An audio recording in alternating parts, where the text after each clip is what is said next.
स्वयं प्रकाश जी की एक काफ़ी interesting and touching story partition. कहानी इंडिया पाकिस्तान पार्टीशन से संबंधित है और काफ़ी टचिंग है।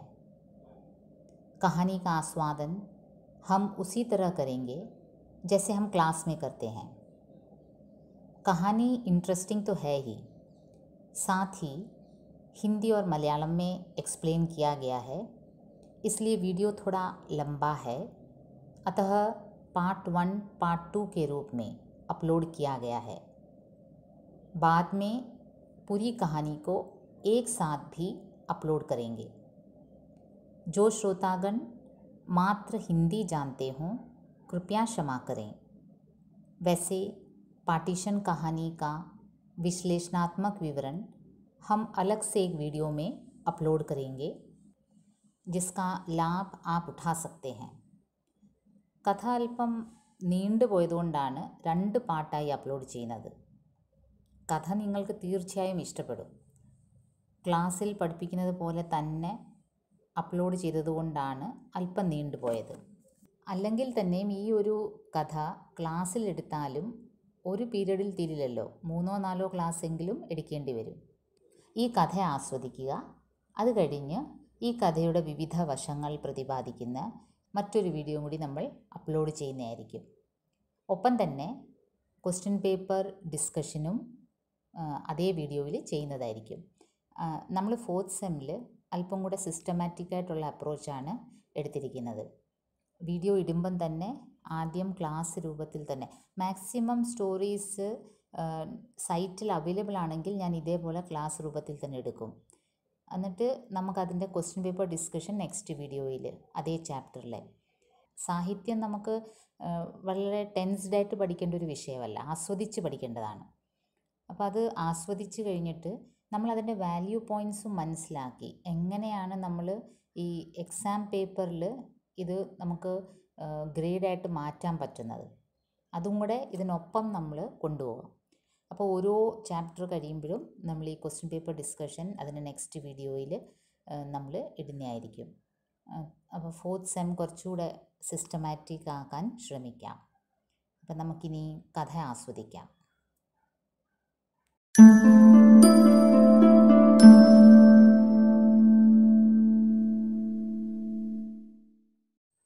स्वयं प्रकाश जी की एक काफ़ी interesting and touching story partition.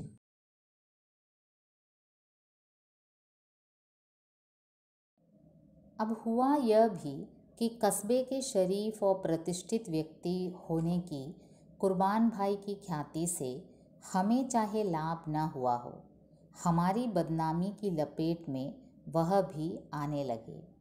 जिस परिमाण में कुर्बान भाई का जो समय हमें मिलता, उसी परिमाण में वह उनके पुराने दोस्तों लतीफ़ साहब, हाजी साहब, इमाम साहब वगैरह के हिस्से से कम हो जाता। नमाज़ पढ़ने वह सिर्फ शुक्रवार को जाते थे, अब वह भी बंद कर दिया। बाज़ वगैरह में चलने को कोई पहले भी उनसे नहीं कहता था, अब भी नहीं कहता। मदरसे को पहले भी चंदा देते थे, अब भी देते। हाँ, कभी कभी होने वाली राजनैतिक सभाओं में जाने को और कस्बे की राजनीति में दिलचस्पी लेने को उनके लिए खतरनाक समझकर बिरादरी वाले उन्हें टोकने ज़रूर लगे। अब ये कुर्बान भाई समाज के प्रतिष्ठित पढ़े लिखे ऊंचे विचार वाले व्यक्तियों से इतने घुल मिल गए कि समाज के जो दूसरे लोग हैं ये सब देख रहे थे, ये परख रहे थे ये जो कुर्बान भाई में जो बदलाव आया। तो हुआ ये कि जो मुसलमान दोस्त थे कुर्बान भाई के, जैसे लतीफ़ साहब या फिर हाजी साहब, इमाम साहब, इनके साथ ये जो वक्त जितने परिमाण में, जितने टाइम, जितने क्वांटिटी टाइम ये अपने मुसलमान दोस्तों के साथ गुजारते थे वो कम पड़ने लगा, क्योंकि वो ज़्यादा टाइम किसके साथ बिताते थे, इन पढ़े लिखे ऊंचे विचार वाले खुले मन वाले लोगों के साथ। अब देखिए स्वाभाविक रूप से जो उनके मुसलमान दोस्त थे उनके बीच में ये चर्चा होने लगी। ये जो जाते थे नमाज के लिए वो भी कम पड़ने लगा।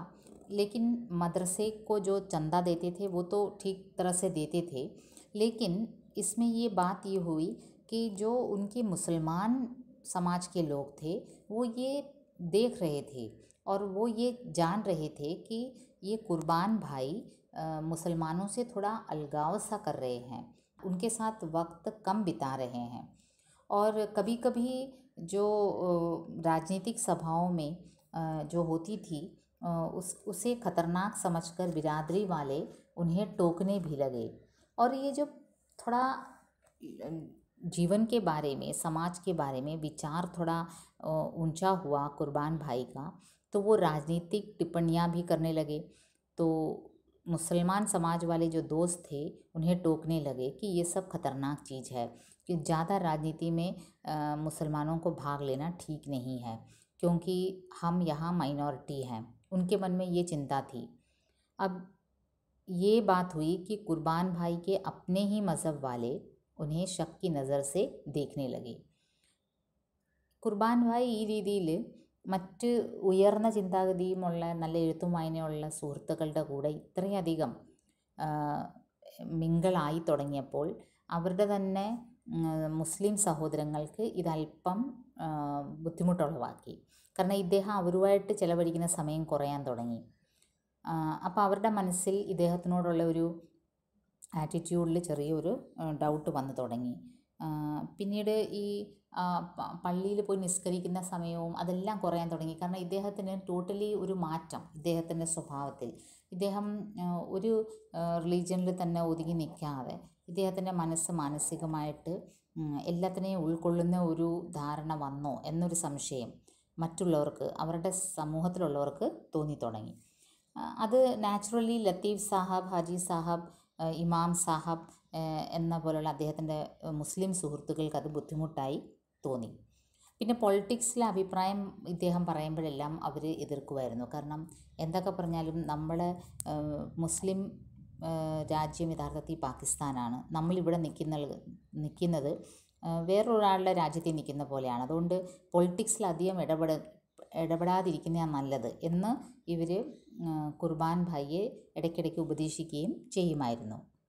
पॉलिटिक्स अपन लोगों के लिए नहीं है, समझे। चुपचाप सालन रोटी खाओ और अल्लाह का नाम लो। चैन से जीना है तो इन लफड़ों में मत पड़ो, बेकार कभी धर लिए जाओगे, हमें भी फंसवाओगे। अब यहाँ रहना ही है तो पानी में रहकर मगरमच्छ को मुँह चिढ़ाने से क्या फ़ायदा है। कुर्बान भाई के मुसलमान मित्र उन्हें ये सलाह देते थे कि पॉलिटिक्स हम लोगों के लिए नहीं है, हम मुसलमानों के लिए पॉलिटिक्स नहीं है, समझे। चुपचाप अपना रोटी खाओ और अल्लाह का नाम लो, क्योंकि तुम्हें अगर चैन से जीना है तो पानी में रहकर मगरमच्छ से बैर ये मुमकिन नहीं है। आप पानी में रह रहे हो और आप मगरमच्छ से शत्रुता रखते हो तो ये ठीक होगा ही नहीं। तो अगर आपको यहाँ रहना है, अब यहाँ रहना ही है, अब यहाँ रहना ही है, मतलब कि अब हम रह रहे हैं भारत में, तो हमें पानी में रहकर मगरमच्छ को मुँह चिढ़ाने से क्या फ़ायदा। ഇങ്ങനത്തെ ഒരു അഭിപ്രായമാണ് കുർബാൻ ഭായിയുടെ മുസൽമാൻ സുഹൃത്തുക്കൾ കൊടുത്തിരുന്നത്. പൊളിറ്റിക്സിൽ തലയിടാതിരിക്കുന്നത് നല്ലത്.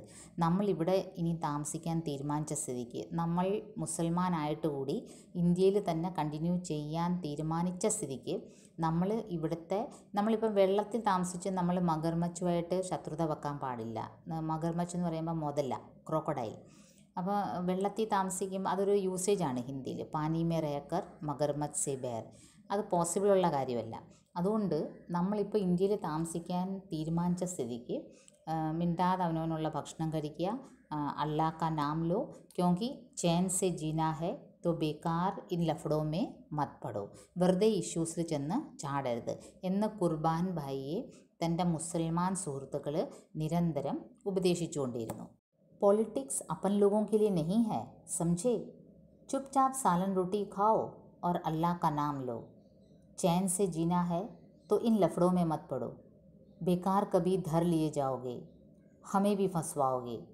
अब यहाँ रहना ही है तो पानी में रहकर मगरमच्छ को मुँह चिढ़ाने से क्या फ़ायदा है।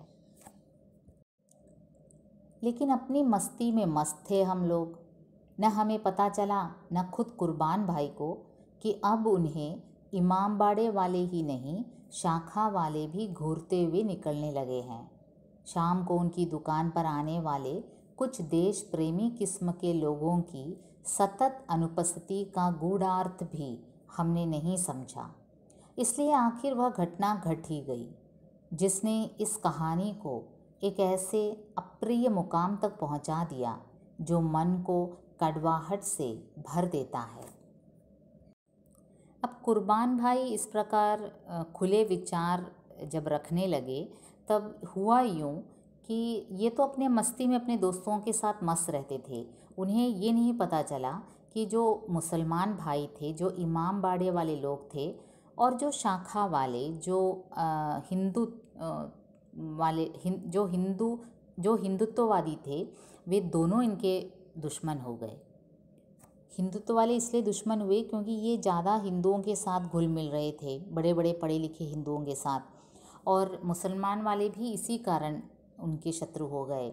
और धीरे धीरे इनको ये पता नहीं लगा, ये तो अपने मस्ती में रह रहे थे, लेकिन हलचल कुछ इस तरह हो रही थी समाज में कि लोग तो बहुत बारीकी से ये सब देख रहे थे कि ये जो आदमी है कुर्बान भाई, ये सबका दिल जीते हुए है। मुसलमान है लेकिन हिंदुओं का भी दिल जीते हुए है। तो इसमें कई लोगों को मन ही मन दुख हुआ, आपत्ति हुई, और कई जो इनकी दुकान में लगातार आते थे उनकी सतत अनुपस्थिति होने लगी, वे अब नहीं आने लगे, और इसका गूढ़ार्थ भी हमने नहीं समझा। अब ये कुर्बान भाई और उनके जो दोस्त हैं जो पढ़े लिखे, वो ये नहीं समझ पाए, वो तो अपने मस्ती में मस्त थे।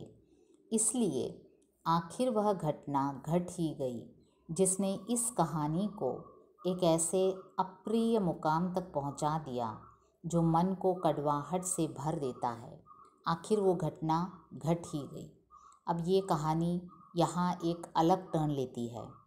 एक कुर्बान भाई से शुरू होकर एक ऐसे कुर्बान भाई से जो एक बहुत ही रईस बाप का बेटा था, और जो पार्टीशन के बाद सब कुछ नष्ट करने के बाद फिर आज़ाद चौक पर एक नई ज़िंदगी नए सिरे से शुरू करके अपने आप को जवान महसूस कर रहा था, उसी कुर्बान भाई के साथ एक अप्रिय घटना घटी। കുർബാൻ ഭായ് ഈ രീതിയിൽ വളരെ വിദ്യാഭ്യാസമുള്ള സുഹൃത്തുക്കളുമായിട്ട് എൻജോയ് ചെയ്ത് ഇങ്ങനെ ലൈഫ് മുന്നോട്ട് പോവുകയായിരുന്നു. തൻ്റെ ലൈഫിലൊരു പുതിയ ഒരു പോസിറ്റീവ് എനർജി അദ്ദേഹത്തിന് കിട്ടിക്കൊണ്ടിരുന്നു. പക്ഷേ അതേ സമയത്ത് അദ്ദേഹത്തിൻ്റെ മുസ്ലിം കൂട്ടായ്മയിലുള്ളവരും അദ്ദേഹത്തിനെ ഒരു ശത്രുതാ മനോഭാവത്തോടെ നോക്കാൻ തുടങ്ങി. അതുപോലെ തന്നെ ഹിന്ദു മത തീവ്രവാദികളും അദ്ദേഹത്തിനെ ഒരു ശത്രുതാ മനോഭാവത്തോടെ നോക്കാൻ തുടങ്ങി. അവരിതെല്ലാം ശ്രദ്ധിക്കുന്നുണ്ടായിരുന്നു. അപ്പോൾ അവർ നോക്കുമ്പം ഇയാൾ മുസ്ലിമാണ്, പക്ഷേ ഇയാൾ ഹിന്ദു സുഹൃത്തുക്കളുണ്ട് ഒരുപാട്. മുസ്ലിംസ് നോക്കുമ്പോൾ ഇയാൾ മുസ്ലിമാണ്, പക്ഷേ ഹിന്ദുക്കളുടെ കൂടെയാണ് കൂടുതൽ കൂറ്. അപ്പോൾ ഇത് അവരുടെ മനസ്സിൽ ഒരു വൈരാഗ്യം, രണ്ട് കൂട്ടരും ഇദ്ദേഹം എങ്ങും അല്ലാതായ അവസ്ഥയായിപ്പോയി. രണ്ട് കൂട്ടരും ഇദ്ദേഹത്തിനെ ഒരു ഡൗട്ട്ഫുള്ളായിട്ട് നോക്കാൻ തുടങ്ങി. അങ്ങനെ ഇരിക്കെ ഒരു സംഭവം സംഭവിച്ചു. അത് ഈ കഥയിലൊരു വേറൊരു ട്വിസ്റ്റാണ്.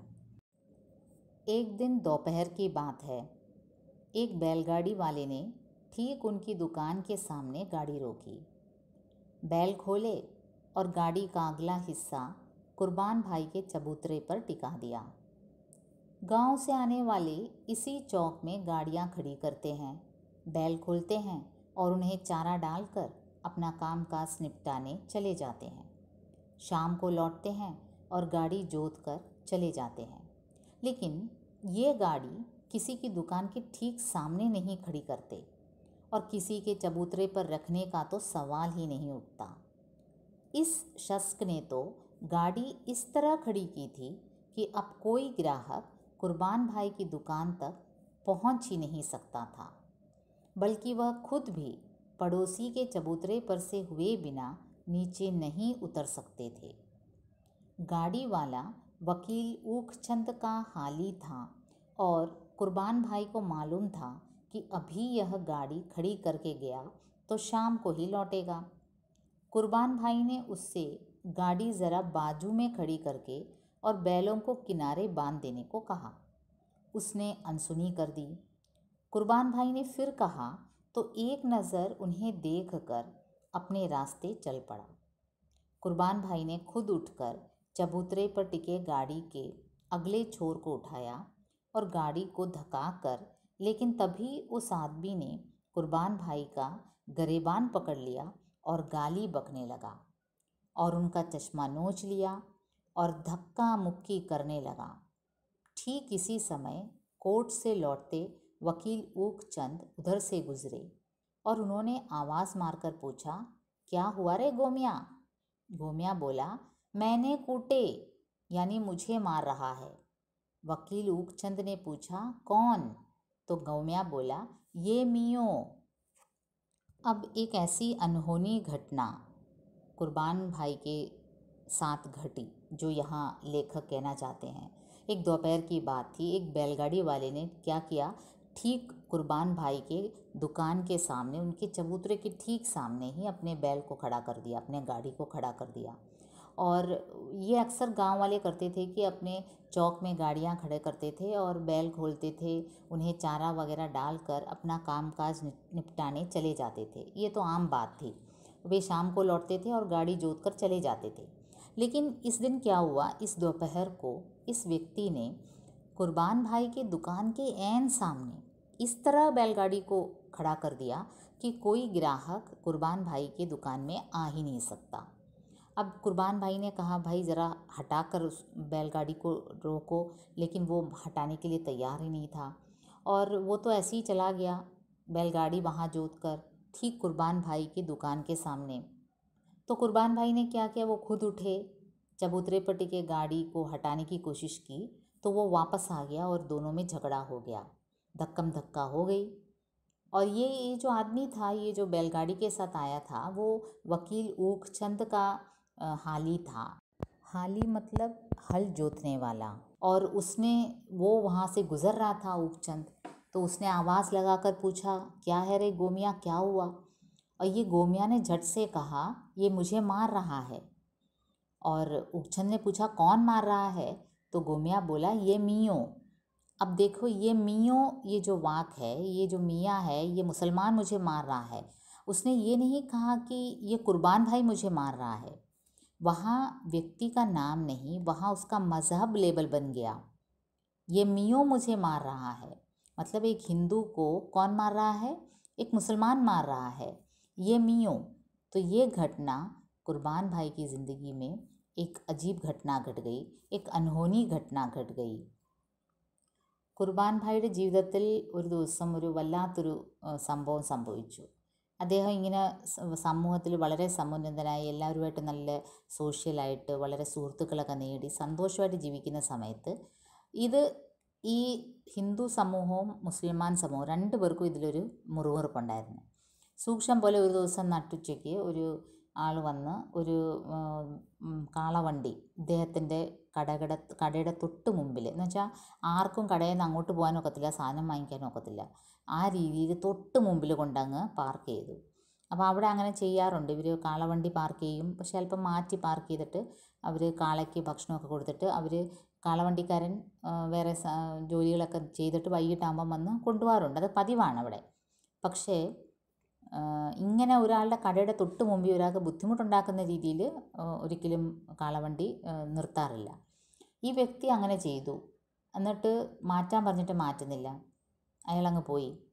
അപ്പോൾ ഈ കുർബാൻ ഭായി സ്വയം ആ കാളേനെ അല്പം ഒന്ന് മുന്നോട്ടാക്കാൻ നോക്കിയപ്പോഴത്തേക്കിന് അയാൾ തിരിച്ചു വന്ന് ഇവർ തമ്മിൽ അടിയായി, ഇവർ തമ്മിൽ തള്ളും മുന്തുമായി.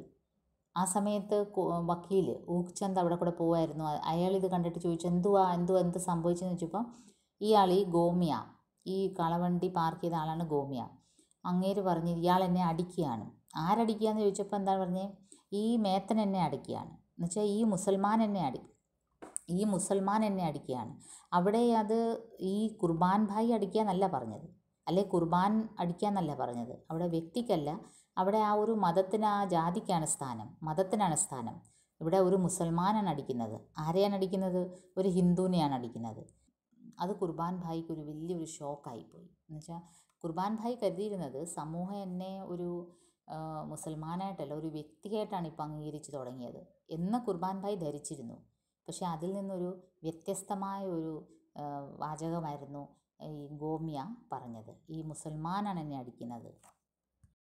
कुर्बान भाई सन्न रह गए। बात समझ में आते आते भीतर तक हचमचा गए। उनकी आंखों के आगे तारे नाचने लगे। वह वहीं ज़मीन पर उकड़ू बैठ गए और अपना सिर पकड़ लिया। अंधेरे का एक ठोस गोला कलेजे से उठा और हलक में आकर फंस गया। बरसों से जमी रुलाई एक साथ फूट पड़ने को जोर मारने लगी। जब कुर्बान भाई ने गोमिया के मुंह से ये सुना कि ये मुसलमान मुझे मार रहा है, कुर्बान भाई वो वाक्य सुनकर एकदम स्तब्ध हो गए, सन्न रह गए। उन्हें बात समझ में आते आते भीतर तक दुख होने लगा। वो समझ गए कि ये मुसलमान और हिंदू के बीच का एक तर्क, ये यहाँ क्या है, एक बैलगाड़ी वाले और एक दुकान वाले के बीच का एक झगड़ा था। लेकिन जब यहाँ मज़हब को बीच में घिसा गया तो अचानक कुर्बान भाई बात समझ गए। वे वहीं ज़मीन पर उकड़ू बैठ गए, अपना सिर पकड़कर बैठ गए और अंधेरे का एक ठोस गोला कलेजे से उठा और हलक में आकर फंस गया। उनके अंदर ये जो दबा हुआ ट्रेजेडी जो था उनके अंदर था, वो अचानक एक साथ बाहर आ गया। अब जब उन्हें सदमा लगा, अब जब किसी ने उसे मुसलमान कहकर इस प्रकार धिक्कारा, तो बरसों से जमी उनकी जो रुलाई थी, वो रोना चाहते थे बरसों से, एक साथ फूट पड़ने को ज़ोर मारने लगी।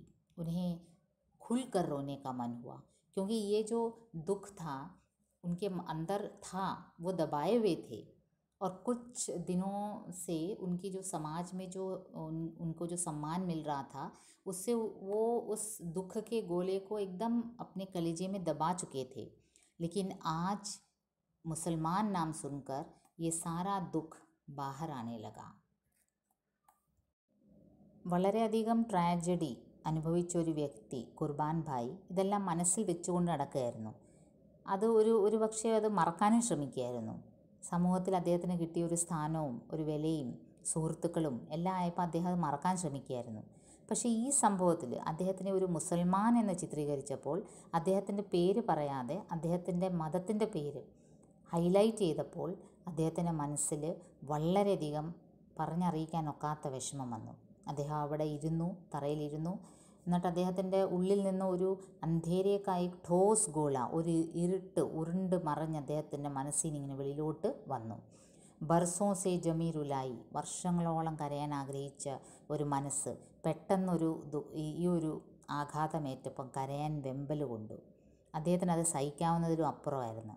കാരണം അദ്ദേഹം കരുതിയിരുന്നത് അദ്ദേഹം കുർബാൻ ഭായ് എന്ന നിലയ്ക്ക്, ഒരു വ്യക്തി എന്ന നിലയ്ക്കാണ് എല്ലാവരും അംഗീകരിക്കുന്നതെന്ന്. ഈ ഗോമിയായിക്ക് അദ്ദേഹത്തിൻ്റെ പേരറിയാമായിരുന്നു. പക്ഷേ പേര് പറയാതെ മുസൽമാൻ എന്നെടുത്തു പറഞ്ഞപ്പോൾ അദ്ദേഹത്തിന് ആ ഒരു ഡേഞ്ചർ എന്താണെന്ന് പെട്ടെന്ന് തന്നെ മനസ്സിലായി. ये क्या हुआ, कैसे हुआ, क्या गोमिया उन्हें जानता नहीं? एक ही मिनट में वह कुर्बान भाई से मियों कैसे बन गए? एक मिनट भी नहीं लगा. बरसों से तिल तिल मर कर जो प्रतिष्ठा उन्होंने बनाई, हर दिन हर पल जैसे एक अग्नि परीक्षा में से गुजर कर जो सम्मान प्यार अर्जित किया, हर दिन खुद को समझाकर कि पाकिस्तान जाकर भी कोई नवाबी नहीं मिल जाती, जैसे हैं यही मस्त हैं, अल्लाह सब देखता है, जाने दो जोश को, डूबने दो सुरैया का सितारा, भुला देने दो दोस्तों को, लुट जाने दो कारोबार को, झूठे बदमाशों के कब्जे में चली जाने दो हवेलियाँ, गुमनाम पड़ी रहने दो भाइयों की कब्रें, दफना दो भरे पूरे घर का सपना, शायद कभी फिर अपना भी दिन आए, तब तक सब्र कर लो. कुर्बान भाई को ये समझने में दिक्कत हुई कि ये सब क्या हुआ, कैसे हुआ. क्या गोमिया उसे जानता नहीं था? वो जानता था कि उसका नाम कुर्बान है, तो अचानक वो मियों कैसे बन गया? एक मिनट में उसके पूरे सपने मानो बिखर गए. वो हर पल अग्नि परीक्षा से गुजर कर उसने सम्मान और जो प्यार अर्जित किया था, हर पल उसे अग्नि परीक्षा से गुजरना पड़ा था. एक मुसलमान होने के नाते, एक ऐसा मुसलमान जो अपना देश मतलब पाकिस्तान नहीं चला गया और जो यहाँ रह गया, उसे हर पल अग्नि परीक्षा का सामना करना पड़ा था। लेकिन फिर भी कुर्बान भाई सोचते थे कि पाकिस्तान जाकर भी कौन नवाब बन बैठेंगे, जो हैं यही मस्त हैं, जाने दो सभी को, भुला देते हैं सभी को, दफना देते हैं अपने पूरा घर का सपना, शायद इसी हौसले से कि शायद कभी अपना भी दिन आए, तब तक सब्र कर लेते हैं, तब तक इस सब को सह लेते हैं, शांति से सह लेते हैं कि पाकिस्तान जाकर कौन सा बड़ा नवाब बनना था, जो हम हैं यहाँ खुश हैं। और वो इस बात को भूल रहे थे धीरे धीरे कि वो यहाँ कोई पराया से रुके हुए हैं। वो इसे अपना ही जगह समझकर हर दिन अग्नि परीक्षा से गुजर कर ही सही अपना एक प्यार और सम्मान जुटाया था। वो एक ही मिनट में, 1 मिनट भी नहीं लगा कि उसे कुर्बान भाई से മിയോ बनने में 1 മിനിറ്റ് भी न लगा. 1 മിനിറ്റ് പോലും എടുത്തില്ല ഈ കുർബാൻ ഭായിൽ നിന്ന് അദ്ദേഹത്തിന് ഒരു മുസൽമാൻ എന്ന പേര് കുത്താൻ. ഇത്രയും വർഷം അദ്ദേഹം ഈ ട്രാജഡി എല്ലാം സഹിച്ച് പാകിസ്ഥാനിൽ പോകാതെ ഇവിടെ തന്നെ നിന്നിട്ട് അദ്ദേഹം കരുതിയിരുന്നത് കുറച്ച് നാളിന് ശേഷമെങ്കിലും ഈ ഒരു സ്നേഹവും ഈ ഒരു ബഹുമാനവും എല്ലാം കിട്ടിത്തുടങ്ങിയപ്പം അദ്ദേഹം പഴയതെല്ലാം മറക്കാൻ ശ്രമിക്കുകയായിരുന്നു. പക്ഷേ എല്ലാം തൻ്റെ കുടുംബത്തെയും തൻ്റെ കുടുംബത്തിന് നാശം വിതച്ച തൻ്റെ അച്ഛൻ്റെ ബിസിനസ് ഇല്ലാതാക്കിയതും തൻ്റെ ജീവിതം തന്നെ താറുമാറാക്കിയ എല്ലാ ദുഷ്ടപ്രവൃത്തികളെയും മനസ്സിൽ വെച്ചുകൊണ്ട് തന്നെ അദ്ദേഹം ഇവിടെ തന്നെ ഈ സെറ്റിലായതിൽ അദ്ദേഹം മനസ്സിൽ കരുതിയിരുന്നു ഇപ്പോൾ പാകിസ്ഥാനിൽ പോയിരുന്നെങ്കിൽ എന്തോ വലിയ സ്വത്തൊന്നും കിട്ടാൻ പോകുന്നില്ലായിരുന്നു. അവിടെയും ചെന്ന് ഇതേപോലെ റെഫ്യൂജീസിനെ പോലെ ആദ്യമേന്ന് തുടങ്ങണം. അപ്പോൾ ഇവിടെ നിന്നിട്ടും ഇതെല്ലാം നേടിയെടുത്ത് പെതുക്കെ വളരെ മെല്ലെ മെല്ലെ ആണെങ്കിലും എല്ലാവരുടെയും സ്നേഹവും എല്ലാവരുടെയും ഒരു റെസ്പെക്റ്റും ഒക്കെ കിട്ടിത്തുടങ്ങിയപ്പോൾ കുർബാൻ ഭായി കരുതിയിരുന്നത് എല്ലാവരുടെയും മനസ്സിൽ നിന്ന് ആ ഒരു ജാതി ആ ഒരു മതം എന്ന ഒരു വേർതിരിവ് മാറിക്കാണും എന്ന് കരുതിയിരുന്നത് അവിടെയാണ് തെറ്റിയത്. 1 മിനിറ്റ് പോലും എടുത്തില്ല ആ വ്യക്തിക്ക്, ആ ഗോമയ്ക്ക് കുർബാൻ ഭായി എന്ന പേര് മാറ്റി മിയോ, മുസൽമാൻ, ഈ ഒരു മുസൽമാൻ എന്നെ അടിക്കുന്നു എന്ന് ഒരു വാക്ക് പറയാൻ 1 മിനിറ്റ് പോലും എടുത്തില്ല. क्या क्या कीमत रोज़ चुकाकर कस्बे में थोड़ा सा अपनापन, थोड़ी सी सामाजिक सुरक्षा, थोड़ा सा आत्मविश्वास, थोड़ी सी सहजता उन्होंने अर्जित की थी और कितनी बड़ी दौलत समझ रहे थे इसको. और लो, तिल तिल करके बना पहाड़ एक फूंक में उड़ गया, एक फूंक में. एक जाहिल आदमी, लेकिन जाहिल वो है या मैं 1 मिनट भर में कुर्बान भाई से मियों हो जाऊंगा, यह कभी सोचा क्यों नहीं. अपनी मेहनत का खाते हैं, फिर भी ये लोग हमें अपनी छाती का बोझ ही समझते हैं. यह बात कभी नज़र क्यों नहीं आई. पाकिस्तान चले जाते तो लाख दरिद्रता बर्दाश्त कर लेते, कम से कम ऐसी ओछी बात तो नहीं सुननी पड़ती. हैफ है. कुर्बान भाई दुखी होकर सोचने लगे कि रोज़ कितनी कीमत चुकाकर इस कस्बे में थोड़ा सा अपनापन वो बना पाए थे, थोड़ी सी सामाजिक सुरक्षा जुटा पाए थे, आत्मविश्वास जुटा पाए थे, और लेकिन इतनी बड़ी दौलत समझ रहे थे. इस आत्मविश्वास को, इस अपनेपन को, इस सामाजिक सुरक्षा को कितना बड़ा दौलत समझ रहे थे वो, कितनी बड़ी दौलत समझ रहे थे वो. लेकिन आज क्या हुआ, जो तिल तिल करके उन्होंने एक बड़ा पहाड़ बनाया था, बूंद बूंद से जो सागर बनाया था, एक ही फूंक में उड़ा दिया गया. और वो एक जाहिल आदमी, वो गोमिया. लेकिन जाहिल वो है या मैं, अचानक कुर्बान भाई को लगा. 1 मिनट भर में मैं कुर्बान भाई से मियों बन जाऊंगा, यह मैंने सोचा क्यों नहीं. जाहिल मैं हूँ, गोमिया नहीं. हम अपनी मेहनत पर खाते हैं, फिर भी ये लोग, हिंदू लोग, हमें अपनी छाती का बोझ ही समझते हैं. यह बात कभी नज़र क्यों नहीं आई. अब गलती मेरी है, कुर्बान भाई सोचने लगे कि मुझे याद रखना था कि मैं एक मुसलमान हूँ. मैं चाहे जितनी भी मेहनत करके ईमानदारी से अपना काम करूँ, इनकी नज़र में मैं मुसलमान ही रहूँगा और इनकी नज़र में अन्य मुसलमानों की तरह मैं इनकी छाती का बोझ ही रहूँगा। अब मुझे लग रहा है कि पाकिस्तान चले जाने चाहिए थे। अब मुझे लग रहा है पाकिस्तान चला जाना चाहिए था। वहाँ लाख दरिद्रता बर्दाश्त कर लेते, कम से कम ऐसी ओछी बात तो नहीं सुननी पड़ती। हम दरिद्रता चाहे लाख सह लेते, लेकिन इतना बड़ा इंसल्ट हमें सहने की ज़रूरत नहीं पड़ती पाकिस्तान में। तब कुर्बान भाई को इस एक हादसे के बाद ऐसा लगने लगा कि वो खुद ही जाहिल है। उसे समझना चाहिए था कि वो एक मुसलमान है और उसे कभी भी भारत में एक्सेप्ट नहीं किया जाएगा. ഈ ഒരു ഇൻസിഡൻറ്റിന് ശേഷം കുർബാൻ ഭായിയുടെ ആ ഒരു ചിന്താഗതി തന്നെ അങ്ങ് മാറി. അദ്ദേഹത്തിന് തോന്നി എത്രയോ വർഷമെടുത്തിട്ടാണ് ഈ സാമ്പത്തികമായിട്ട് അല്പം നേട്ടം ഉണ്ടാക്കിയതും സമൂഹത്തിൽ അല്പം വില ഉണ്ടാക്കിയെടുത്തതും വളരെ ബുദ്ധിമുട്ടിയാണ്. ഓരോ നിമിഷവും എല്ലാവരും ഡൗട്ട്ഫുള്ളായിട്ടാണ് ഇവരെ നോക്കുന്നത്.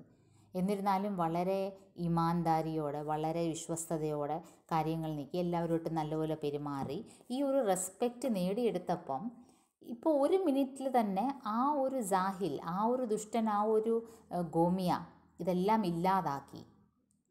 പിന്നീട് അദ്ദേഹം തന്നെ പറയാണ്, അല്ലേ തന്നെ ഗോമിയ പറഞ്ഞിട്ട് എന്താ കാര്യം, എന്നെ വേണം പറയാൻ. ഞാൻ ഓർക്കേണ്ടതായിരുന്നു ഞാനൊരു മുസൽമാനാണ്, ഞാൻ ഒരിക്കലും എന്തൊക്കെ കാണിച്ചാലും ഇവിടെ എന്നെ അക്സെപ്റ്റ് ചെയ്യത്തില്ല. ഞാനത് മറന്നുപോയി, ഞാൻ തലമറന്ന് എണ്ണ തേച്ചു, ഞാനത് മറന്നുപോയി, ഞാനത് മറക്കേണ്ടിയില്ലായിരുന്നു. ഇപ്പം ഞാൻ ആലോചിക്കുന്നു പാകിസ്ഥാനിൽ പോയാൽ മതിയായിരുന്നു.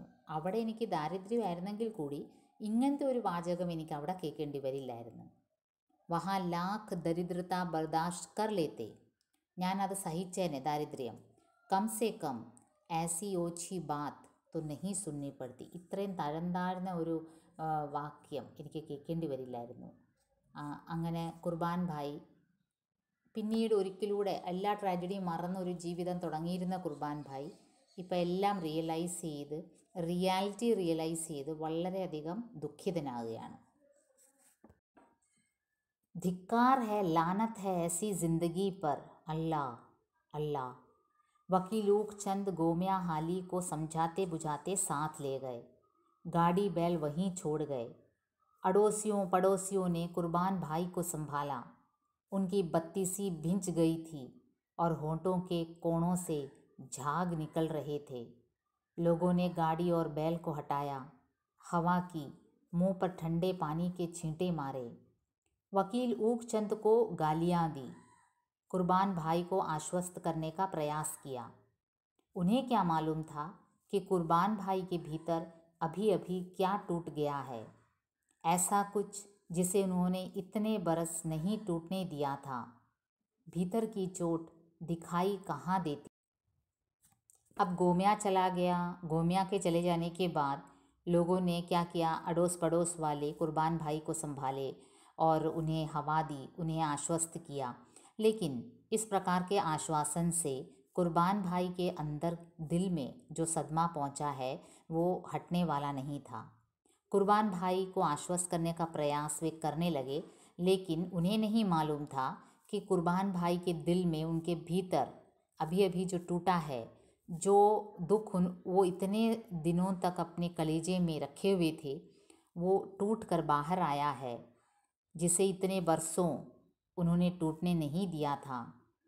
और लोगों को ये पता नहीं चला क्योंकि भीतर की चोट दिखाई कहाँ देती है. वहाँ एक छोटा सा झगड़ा हुआ, वास्तव में कोई बड़ी मारपीट नहीं हुई, लेकिन वो जो मियाँ जो शब्द जो घाव पैदा कर गया कुर्बान भाई के दिल में, वो बहुत बड़ा गहरा घाव था. लोग ये समझ नहीं पाए. ഗോമിയ പോയി കഴിഞ്ഞാൽ എല്ലാവരും വളരെ ദുഃഖത്തോടെ കുർബാൻ ഭായിനെ ആശ്വസിപ്പിക്കാൻ തുടങ്ങി. ഊഖ്ചന്ദിനെ ചീത്ത വിളിക്കാൻ തുടങ്ങി. കാളവണ്ടിയൊക്കെ എടുത്ത് മാറ്റി. പക്ഷേ കുർബാൻ ഭായിയുടെ മനസ്സിൽ ആ ഒരു വാക്ക് കേട്ടതിന് ശേഷം ഒരു മാറ്റമുണ്ടായത് ഇവരാരും അറിഞ്ഞില്ല. തൻ്റെ ഹൃദയത്തിൽ മറച്ചു വെച്ചിരുന്ന ആ ഒരു ദുഃഖം അണപൊട്ടി ഒഴുകിയത് ഇവരറിഞ്ഞില്ല. കാരണം അകത്ത് നടക്കുന്ന മുറിവ് പുറത്തറിയാൻ ബുദ്ധിമുട്ടാണ്.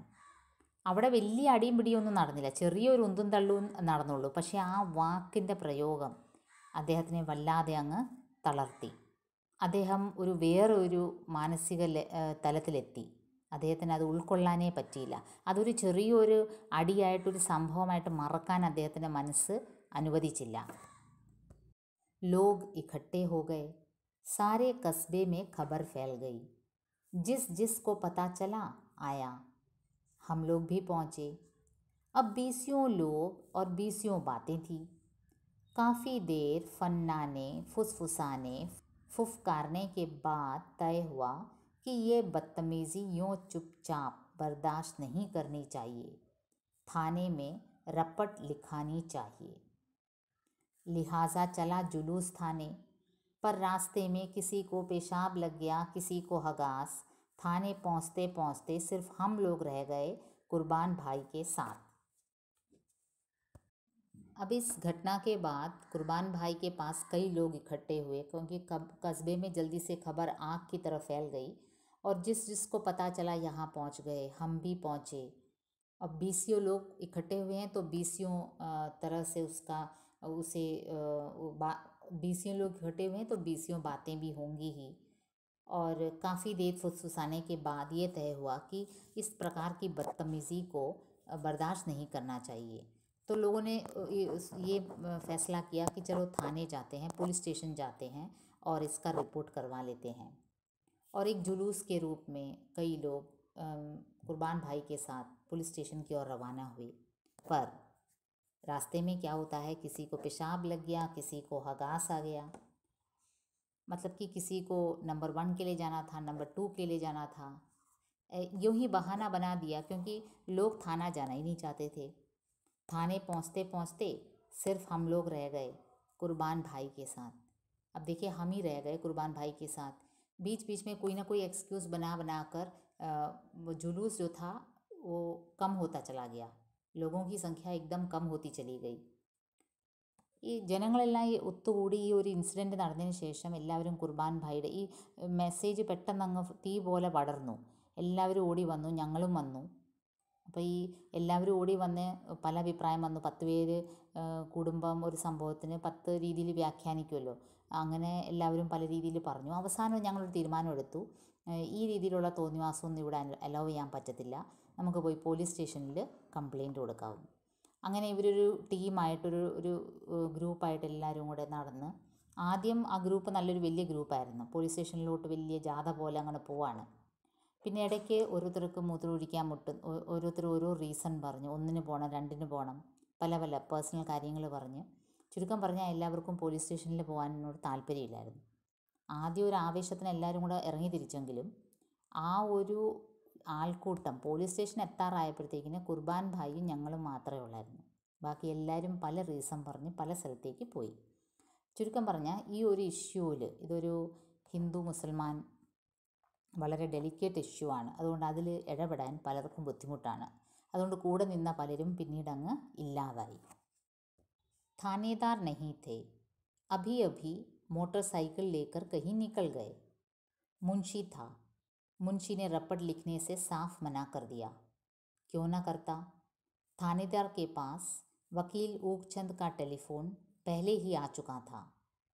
वकील ऊकचंद सत्ता पार्टी के जिला मंत्री थे। कुर्बान भाई कौन थे, हम लोग कौन थे? अब देखिए, हम जो जितने लोग थे कुर्बान भाई के साथ, हम जब स्टेशन पहुँचे तो वहाँ क्या देखते हैं, थानेदार वहाँ नहीं है और मुंशी जो था, जो क्लर्क था वहाँ पे, वो तो रिपोर्ट लिखने के लिए ही तैयार नहीं था, वो तो साफ मना कर रहा था। क्यों ना मना करता, थानेदार के पास वकील ऊकचंद का टेलीफोन पहले से आ गया था। और वकील ऊकचंद कौन थे, पार्टी के एक मंत्री थे, जो सत्ता पार्टी थी, मतलब कि जो उस समय अधिकार में थी, तो वो काफ़ी पावरफुल थे। कुर्बान भाई कौन थे, हम लोग कौन थे, मामूली लोग थे, एक आम जनता थी। कुर्बान भाई भी उतना ही मामूली था। तो हमारी कौन सुनने वाला थाने में? थानेदार तो वहाँ से निकल गया, शायद ये जानकर ही निकल गया। और जो मुंशी है वो तो रिपोर्ट लिखने से साफ इनकार कर रहा था। और ये सब कैसे हुआ? ऊकचंद के एक फ़ोन कॉल से इतना सब हो गया। हम रपट लिखाने जा रहे हैं तो वहाँ कोई लिखने के लिए तैयार ही नहीं है. അപ്പോൾ ഈ ഒരു ചെറിയ ടീം കുർബാൻ ഭായിയുടെ കൂടെ നിന്നവർ ഞങ്ങൾ പോലീസ് സ്റ്റേഷനിലെത്തി. അവിടെ ചെന്നപ്പോൾ എന്താണ് കാണുന്നത്? അവിടെ ഈ റിപ്പോർട്ട് എഴുതാൻ തന്നെ ആർക്കും താല്പര്യമില്ല. അവിടെ ഒന്നാമത് അവിടെ പോലീസുകാരില്ല, അവിടുത്തെ താനേദാർ, അവിടുത്തെ സ്റ്റേഷൻ മാസ്റ്റർ ഇല്ല.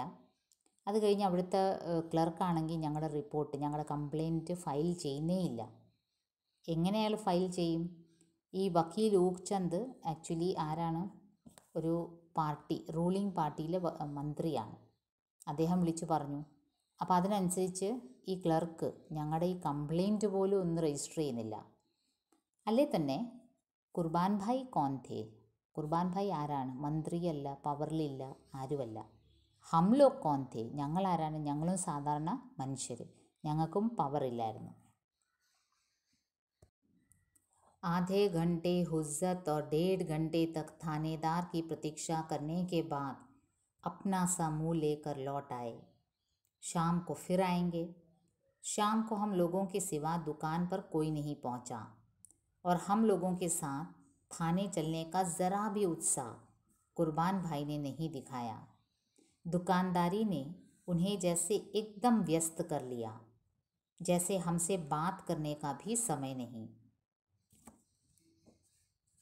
अब देखिए, शाम को जब हम पहुँचे, हम उस समय पुलिस स्टेशन से आ गए. हमने सोचा चलो शाम को एक बार फिर आते हैं, थानेदार से मिलते हैं, अपना रिपोर्ट लिखवाते हैं.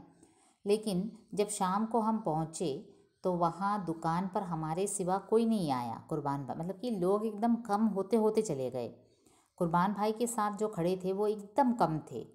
और जब हम वहाँ पहुँचे तो हमने क्या देखा? कुर्बान भाई स्वयं खुद कोई इंटरेस्ट नहीं ले रहे हैं हमारे साथ पुलिस स्टेशन आने के लिए, क्योंकि उनके मन से ये जो विश्वास था पुलिस स्टेशन जाने का वो तो उसी समय उठ गया. उनको लगा कि कोई फ़ायदा नहीं है और वो दुकानदारी में ऐसे व्यस्त लगने लगे जैसे हमसे बात करने का भी समय उनके पास नहीं है. അപ്പോൾ ഇവർ പോലീസ് സ്റ്റേഷനിൽ കുറേ നേരം ഇരുന്ന് ഇൻസ്പെക്ടർ വരാത്തത് കാരണം, സ്റ്റേഷൻ മാസ്റ്റർ വരാത്തത് കാരണം ഇവർ തിരിച്ച് വീട്ടിലേക്ക് പോയിട്ട് ഇവർ പ്ലാൻ ചെയ്തു വൈകിട്ട് ഒന്നും കൂടെ വരാം. പക്ഷേ വൈകിട്ടായപ്പം കുർബാൻ ഭായിയുടെ കടയിൽ ഇവർ മാത്രമേ വന്നുള്ളൂ, വേറെ ആരും വന്നില്ല. എന്ന് വെച്ചാൽ മൈനോറിറ്റി ആയിക്കൊണ്ടേയിരിക്കുകയാണ്, ഇവരുടെ കൂടെ നിൽക്കുന്നവർ വളരെ കുറവ്. അവിടെ വന്നപ്പം കുർബാൻ ഭായിയുടെ മാനസികാവസ്ഥ, കുർബാൻ ഭായി ഇവരെ മൈൻഡ് ചെയ്യുന്നില്ല. കുർബാൻ ഭായി വേറൊരു ലോകത്ത്. കാരണം കുർബാൻ ഭായിക്ക് മനസ്സിലായി പോലീസ് സ്റ്റേഷനിൽ പോയിട്ട് ഒരു കാര്യവും ഇല്ല. അപ്പോൾ അദ്ദേഹം തൻ്റെ കടയിലെ കാര്യങ്ങളിൽ അങ്ങ് വളരെ ബിസി ആയിട്ട് അഭിനയിക്കാൻ തുടങ്ങി. വളരെ ബിസി ആയിട്ടുള്ള ഒരു ഫീൽ ഇവർക്ക് തോന്നി. കുർബാൻ ഭായി ഇവരെ ശ്രദ്ധിക്കുന്നേ ഇല്ലാത്ത പോലെ പെരുമാറി. एक अपराध बोध के तहत हम भी कुर्बान भाई से कटे कटे रहने लगे. हालांकि घटना इतनी बड़ी नहीं थी जिसे तूल दिया जाए. कुर्बान भाई तो क्या, कोई भी होता, खुद पुलिस के चक्कर में पड़ने के बजाय जो हो गया उसे एक जाहिल आदमी की मूर्खता मानकर भूलने को तैयार हो जाता. पर हमें लग रहा था हमारे दोस्त पर हमला हुआ और हम कुछ नहीं कर सके, किसी काम नहीं आ सके. यह भी लग रहा था कि ज़्यादा उत्साह दिखाया तो कुर्बान भाई के लिए और मुसीबतें खड़ी हो जाएंगी, हम कुछ नहीं कर पाएंगे. यह भी लग रहा था कि जो हुआ उसमें पुलिस से हस्तक्षेप और सहायता की उम्मीद करना बेकार है. इसका मुकाबला राजनैतिक स्तर पर ही किया जा सकता है, जिसके लिए जल्दी से जल्दी अपनी शक्ति बढ़ानी चाहिए. 5 से 50 हो जाना चाहिए. अब कुर्बान भाई शाम को इनके साथ पुलिस स्टेशन जाने से एकदम इनकार कर देते हैं और इनके मन में एक अपराध बोध पनपने लगता है. हालांकि घटना एक छोटी सी थी, मतलब कि पुलिस स्टेशन जाना उतना ज़रूरी भी नहीं था, छोटी सी घटना थी. कोई भी होता तो इस छोटी सी घटना के लिए यही कहता कि वो गोमिया एक मूर्ख आदमी है, उसने ऐसे कह दिया. पर हमें लग रहा था, जो हम पढ़े लिखे, जो कुर्बान भाई के साथ हमने जो वक्त बिताया था, उनकी दोस्ती निभाई थी, तो हमारे दोस्त पर हमला हुआ और हम कुछ नहीं कर सके। हमें ये लग रहा था कि हम तो यूं ही बेकार हो गए, हम जो बड़ी बड़ी बातें कर रहे थे, फिलॉसफी झाड़ रहे थे, अब हम क्या कर पा रहे हैं। समाज की मानसिकता को बदलने में हम कहाँ क्या कर पा रहे हैं। देखते ही देखते गोमिया यूँ कह गया और हम कुछ नहीं कर पा रहे। और यह भी लग रहा था कि ज़्यादा उत्साह दिखाया तो कुर्बान भाई के लिए और मुसीबतें खड़ी हो जाएंगी। अब हमें भी लगने लगा था कि हमारे साथ जुड़कर ही कुर्बान भाई को इतनी दुश्मनी लोगों के मन में कुर्बान भाई के प्रति पैदा हुई है। इसमें हमारे मन में अपराध बोध जगने लगा और हमें लग रहा था कि पुलिस कुछ नहीं करने वाला, उम्मीद करना ही बेकार है। कुछ अगर किया जा सकता है तो पॉलिटिकली किया जा सकता है, राजनीतिक स्तर पर किया जा सकता है, और इसके लिए पॉलिटिकली कुछ करना है तो अपनी शक्ति बढ़ानी होगी। हमें 5 से 50 होना होगा। हम 5 लोग हैं, क्या कर सकते हैं, 50 है तो कुछ कर सकते हैं। तो यहाँ हमारे मन में भी एक अपराध बोध बढ़ने लगा। സുഹൃത്തുക്കൾ എന്ന നിലയ്ക്ക് ഞങ്ങളുടെ മനസ്സിലും ഒരു വല്ലാത്തൊരു കുറ്റബോധം അങ്ങോട്ട് ഉയർന്നു വരാൻ തുടങ്ങി. ആക്ച്വലി ഈ ഇൻസിഡൻറ്റ് ഒരു ചെറിയ ഇൻസിഡൻ്റ് ആയിരുന്നു, ഒരു തർക്കം. പക്ഷേ അത് ഒരു സാമാന്യ ഒരു വ്യക്തിക്ക് ഈ ഇത്രയും ചെറിയ തർക്കത്തിന് ആരും പോലീസ് സ്റ്റേഷനിൽ പോകാറുമില്ല. അതൊരു സത്യമാണ്. എല്ലാവരും കരുതും ആ ഗോമിയ എന്ന് പറഞ്ഞൊരു വ്യക്തി ഒരു വിവരമില്ലാത്തവനാണ്, അവനൊരു വിവരക്കേട് പറഞ്ഞു, പ്രവർത്തിച്ചു, അത്രയും നമുക്ക് എടുക്കാൻ പറ്റുള്ളൂ. പക്ഷേ ഒരു സുഹൃത്തെന്ന നിലയ്ക്ക് ഞങ്ങളുടെ മനസ്സിൽ വളരെയധികം കുറ്റബോധം തോന്നി തുടങ്ങി. കാരണം ഞങ്ങൾ വലിയ വലിയ കാര്യങ്ങളാണ് കുർബാൻ ഭായിട്ട് ഡിസ്കസ് ചെയ്തിരുന്നതും വളരെ തുറന്ന അദ്ദേഹത്തിൻ്റെ മനസ്സിലെ ഈ മതപരമായ ചില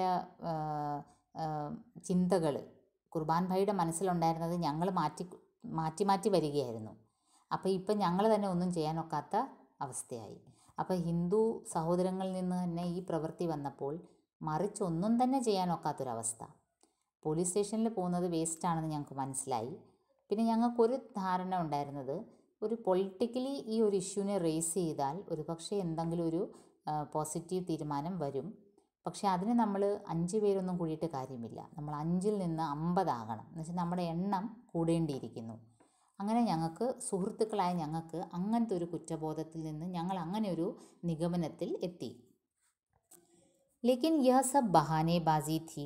सच यह है कि हमने कुर्बान भाई को बिल्कुल अकेला छोड़ दिया था. शायद हम उनकी तकलीफ़ को शेयर कर ही नहीं सकते थे, पर हमें कोशिश ज़रूर करनी चाहिए थी. अब हमें लग रहा था कि ये सब बहानेबाजी है, हम उनकी सहायता कर ही नहीं रहे हैं. और सबसे बड़ी बात यह है कि शायद हमें लग रहा था कि हमें उनकी तकलीफ़ शेयर करने की हमें लग रहा था कि शायद हम उनकी तकलीफ़ शेयर ही नहीं कर पाएंगे क्योंकि हम हिंदू जो ठहरे, पर हमें कोशिश ज़रूर करनी चाहिए थी. कुर्बान भाई की दुकान पर कई दिन पहले का सा रंगतदार जमावड़ा नहीं हुआ. वह बुझे बुझे से रहते थे, बहुत कम बोलते थे और हमें देखते ही दुकानदारी में व्यस्त हो जाते थे. वह घुट रहे थे और घुल रहे थे पर खुल नहीं रहे थे. हम उन्हें नहीं खोल पाए. एक दिन जब मैं पहुंचा, मेरी तरफ उनकी पीठ थी. किसी से कह रहे थे, आप क्या खाक हिस्ट्री पढ़ाते हैं, कह रहे हैं पार्टीशन हुआ था नहीं, हो रहा है, जारी है. और मुझे देखते ही चुप होकर काम में लग गए. देखो उनके मन में ये कितना अच्छा सेंटेंस ये लेखक ने लिखा है. वो कुर्बान भाई के बारे में लिखते हैं, वो घुट रहे थे, घुल रहे थे पर खुल नहीं रहे थे. अंदर ही अंदर घुटन का महसूस कर रहे थे, अपने दुख में घुलते जा रहे थे लेकिन खुल नहीं रहे थे, खुल के कुछ नहीं कह पा रहे थे. हम उन्हें नहीं खोल पाए. हम उनके हिंदू मित्र जो उच्च विचार रखने वाले अपने आप को पढ़े लिखे समझते थे, हम उन्हें खोल नहीं पाए. एक दिन जब मैं पहुंचा, मेरी तरफ उनकी पीठ थी. किसी से कह रहे थे, आप क्या खाक हिस्ट्री पढ़ाते हैं, आप लोग क्या हिस्ट्री पढ़ाते हैं. तो एक बार जब मैं उस दुकान में लेखक जब उस दुकान में पहुँचे तो कुर्बान भाई दूसरी तरफ मुड़कर किसी से कुछ कह रहे थे. क्या कह रहे थे, आप क्या खाक हिस्ट्री पढ़ाते हैं. कह रहे आप पढ़ाते हैं कि भारत पाकिस्तान का पार्टीशन एक बार हुआ था 1947 में. हुआ था नहीं, हो रहा है, जारी है. और मुझे देखते ही चुप होकर काम में लग गए। कितना टचिंग सेंटेंस है जो कह रहे हैं कि पार्टीशन अब भी हो रहा है, लोगों के मन में अब भी ये पार्टीशन है, वो जाने वाला नहीं, वो एक यथार्थ है, उसे मिटाए नहीं मिट सकता, ये കുർബാൻ ഭായി कहते हैं. അങ്ങനെ ഈ സുഹൃത്ത് എന്ന നിലയ്ക്ക് ഇവർക്ക് കുർബാൻ ഭായിനെ ഒരു രീതിയിലും ആ മനസ്സ് അങ്ങോട്ട് തുറപ്പിക്കാൻ പറ്റുന്നില്ലായിരുന്നു. അദ്ദേഹം ഘുട്ട് റഹേ थे എന്ന് വെച്ചാൽ ഉള്ളിൽ നിന്ന് തന്നെ അങ്ങ് വിഷമിച്ച് വിഷമമെല്ലാം മനസ്സിൽ വെച്ച് സുഹൃത്തുക്കളായി ഇവരോട് പോലും കുർബാൻ ഭായി ഒന്നും തുറന്ന് പറയുന്നില്ലായിരുന്നു. അങ്ങനെ ദിവസങ്ങളോളം നീണ്ടുപോയി.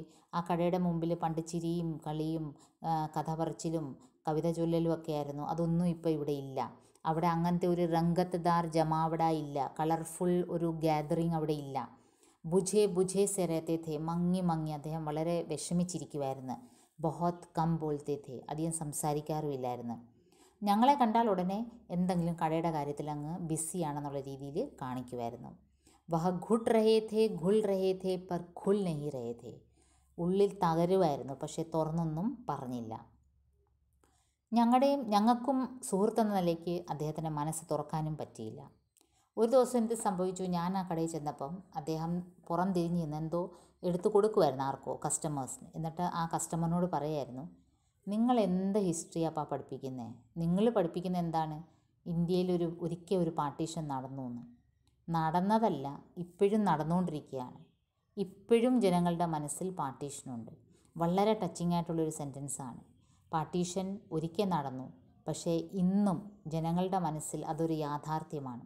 ഇന്നും ആ ഒരു വേർതിരിവ് മനുഷ്യരുടെ മനസ്സിലുണ്ട് എന്നാണ് പറയുന്നത്. ഓർ മുझे देखते ही चुप होकर काम में लग गए. എന്നെ കണ്ടുടനെ അദ്ദേഹം ഒന്നും അറിയാത്ത മട്ടിൽ ജോലിയിൽ മുഴുകും. എന്നെ കണ്ടുടനെ അദ്ദേഹം ജോലിയിൽ അങ്ങ് മുഴുകും, മിണ്ടാതാവും. इस कहानी का अंत अच्छा नहीं है. मैं चाहता हूँ कि आप उसे नहीं पढ़ें, और पढ़े भी तो यह ज़रूर सोचें कि क्या इसका कोई और अंत हो सकता था. अच्छा अंत? अगर हाँ तो कैसे? अब देखिए, स्वयं प्रकाश जी खुद कहते हैं कि इस कहानी का अंत अच्छा नहीं है. मैं नहीं चाहता कि अपनी इस कहानी का अंत यूँ हो. मैं चाहता हूँ आप उसे नहीं पढ़ें. लेखक ये दरख्वास्त करते हैं कि आप नहीं पढ़ें. पढ़े भी तो यह ज़रूर सोचें कि क्या इसका कोई और अंत हो सकता था. ഈ എഴുത്തുകാരൻ സ്വയം പ്രകാശ് നമ്മളോട് സ്വയം ആവശ്യപ്പെടുകയാണ്, എനിക്ക് എൻ്റെ ഈ കഥയുടെ എൻഡിങ് ഒട്ടും ഇഷ്ടപ്പെട്ടില്ല. എന്താണ് എൻഡിങ്? कि अब भी പാർട്ടീഷൻ हो रहा है. ഈ ഒരു യാഥാർത്ഥ്യം കൊണ്ടുള്ള എൻഡ് ചെയ്യുന്ന സ്റ്റോറി എനിക്ക് ഇഷ്ടപ്പെട്ടില്ല. അതുകൊണ്ട് തന്നെ എനിക്ക് നിങ്ങളോടൊരു റിക്വസ്റ്റ് ഉണ്ട്. എഴുത്തുകാരൻ പറയാണ്, നിങ്ങളിത് വായിക്കുമ്പോൾ നിങ്ങൾ ഇതിനൊരു വേറെ എൻഡിങ് കൊടുക്കാൻ ശ്രമിക്കണേ. मतलब क्या है कि ये मानसिकता कृपया आप लोग कम से कम बदलें. और अंत, अच्छा अंत, अगर हाँ तो कैसे, നല്ലൊരു എൻഡിങ് എങ്ങനെ ആകാൻ പറ്റും നിങ്ങളൊന്ന് പറഞ്ഞു തരണേ. बात बस यही बची है कि कई दिन बाद जब एक दोपहर मैं आज़ाद चौक से गुज़र रहा था, जिसका नाम अब संजय चौक कर दिया गया है, और वह शुक्रवार का ही दिन था, मैंने देखा कि कुर्बान भाई की दुकान के सामने लतीफ़ भाई खड़े हैं और कुर्बान भाई दुकान में ताला लगा रहे हैं और उन्होंने टोपी पहन रखी है और फिर दोनों मस्जिद की तरफ चल दिए हैं. നോക്കൂ, എന്തൊരു ടച്ചിങ് ക്ലൈമാക്സ് ആണ്. ഒരിക്കൽ തൻ്റെ ലത്തീഫ് ഭായി തൻ്റെ മുസൽമാൻ സുഹൃത്തുക്കളിൽ നിന്ന് മാറി വളരെ കൺസർവേറ്റീവായിട്ട് ചിന്തിക്കാതെ ലിബറലായിട്ട് ചിന്തിച്ചിരുന്ന കുർബാൻ ഭായ് പിന്നീട് നമ്മൾ കാണുന്നത് എന്താണ്? തൊപ്പിയൊക്കെ ഇട്ട് ട്രഡീഷണൽ ഡ്രസ്സിൽ വെള്ളിയാഴ്ച കടയടച്ച് നിസ്കരിക്കാൻ പോകുന്ന കുർബാൻ ഭായിയാണ്. ഇതെന്താണ് നമ്മളെ സൂചിപ്പിക്കുന്നത്? ആ കുർബാൻ ഭായിക്ക് മനസ്സിലായിരിക്കുന്നു, ഞാൻ ഒരു മുസൽമാനായിട്ട് ജനിച്ചിരിക്കുന്നു, എനിക്ക് എൻ്റെ മുസൽമാൻ സഹോദരങ്ങളുടെ ഇടയിലേ സെക്യൂരിറ്റി ഉള്ളൂ. അത് മറന്ന് ഞാൻ എന്തൊക്കെ പ്രവർത്തിച്ചാലും എൻ്റെ യാഥാർത്ഥ്യം ഇതാണ്. എൻ്റെ യാഥാർത്ഥ്യം എന്നെ ആ ഒരു വിവരമില്ലാത്ത ഗോമിയ മനസ്സിലാക്കി തന്നു. നന്ദി. അതുകൊണ്ട് ഇനി ഞാൻ എന്ത് ചെയ്യുന്നു? ഞാൻ എൻ്റെ മുസൽമാൻ സുഹൃത്തുക്കളുടെ കൂടെ ഇനിയും മുന്നോട്ട് ജീവിക്കാൻ ആഗ്രഹിക്കുന്നു. അവരുടെ കൂടെയുള്ള സൗഹൃദമാണ് എനിക്ക് ഉചിതം. ഇങ്ങനെ അല്ലാത്ത ഒരു ലോകം ചിന്തിക്കുന്നത് തന്നെ വിഡ്ഢിത്തരമാണ്. ബാത് ബസ് യഹി ബച്ചി ഹൈ, कि कई दिन बाद जब एक दोपहर मैं आज़ाद चौक से गुज़र रहा था, जिसका नाम अब संजय चौक कर दिया गया. ആസാദ് ചോക്കിൻ്റെ പേര് മാറ്റി അവിടെ സഞ്ജയ് ചോക്ക് എന്ന സ്ഥലത്തിൻ്റെ പേരും മാറി.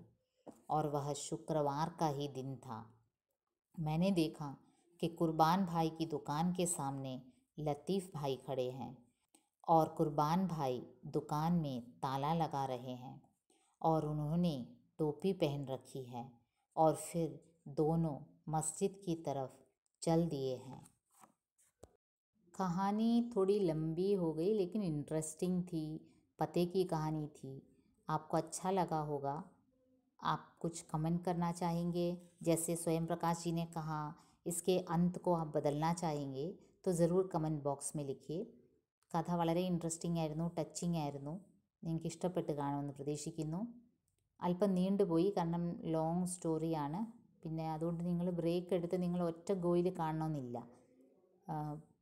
ബ്രേക്ക് എടുത്ത് നിങ്ങൾക്ക് ഇത് ആസ്വദിക്കാം. എഴുത്തുകാരൻ പറഞ്ഞതുപോലെ ഇതിൻ്റെ എൻഡിങ്, ക്ലൈമാക്സ് നിങ്ങൾക്ക് നിങ്ങളുടേതായ വേറെ എന്തെങ്കിലും സജഷൻസ് ഉണ്ടെങ്കിൽ do drop your comments in the comment box. Thank you.